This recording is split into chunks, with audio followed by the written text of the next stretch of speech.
करौली शंकर बाबा जी, इन्होंने बताया कि मुझे संस्कार मिले परिवार के, लेकिन सीधे माता पिता से नहीं मिले, दादा दादी से मिले। ये है परिवार।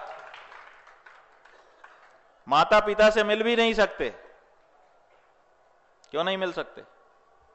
क्योंकि जिस समय बच्चा बच्चा होता है उस समय उसके माता पिता युवा होते हैं, और जो युवा हैं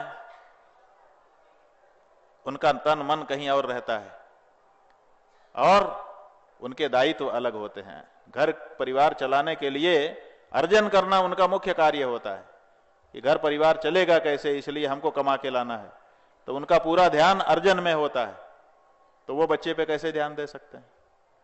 और जिनके पास ये दायित्व तो नहीं है, वो दादा दादी अगर घर में हैं तो उनके पास समय ही समय है बच्चे के लिए, और अनुभव ही अनुभव है बच्चे के लिए। इसलिए इन्होंने बिल्कुल सही शब्द का प्रयोग किया कि पका पकाया फल बच्चे को खाने के लिए मिल जाता है। अनुभूत बातें नई पीढ़ी को संप्रेषित कर दी जाती। यह परंपरा है हमारी। आप दक्षिण भारत में चले जाइए, वहां ऐसे परिवार आपको मिलेंगे कि वो अपने इस खजाने को खोल के कभी देख लें, खिड़की भी खोलना नहीं चाहते।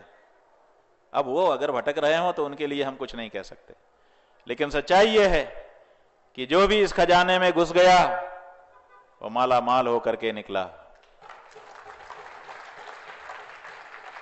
अभी करौली शंकर बाबा जी ने हमको ये 25-30 पृष्ठ का एक आवेदन दिया।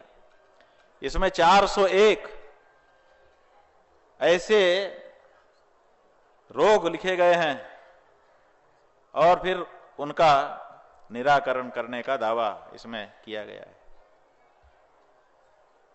ये कहां से इनको मिला? जब हमारे पास आए तो इन्होंने हमको बताया कि सब हमारे ऋषि महर्षियों की देन है।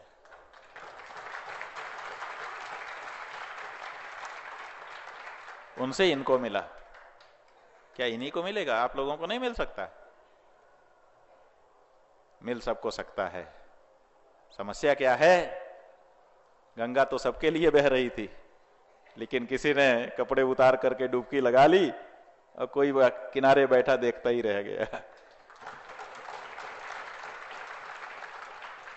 इन्होंने खजाना खोल लिया, खोल करके उसमें से मोती चुन लिए अपने अपने काम के। हम और आप कहीं ना कहीं पीछे रह जा रहे हैं। बस ये सब क्यों हो रहा है? परिवार की कमी के कारण हो रहा है।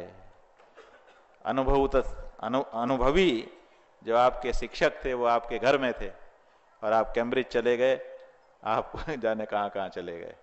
हम जा करके पढ़ के आएंगे। क्या पढ़ के आए? चिट्ठी लिखना सिखा दिया उन्होंने, टिप्पणी लिखना सिखा दिया उन्होंने, और कुछ नहीं सिखा पाए। इसलिए परिवार को सुरक्षित करिए।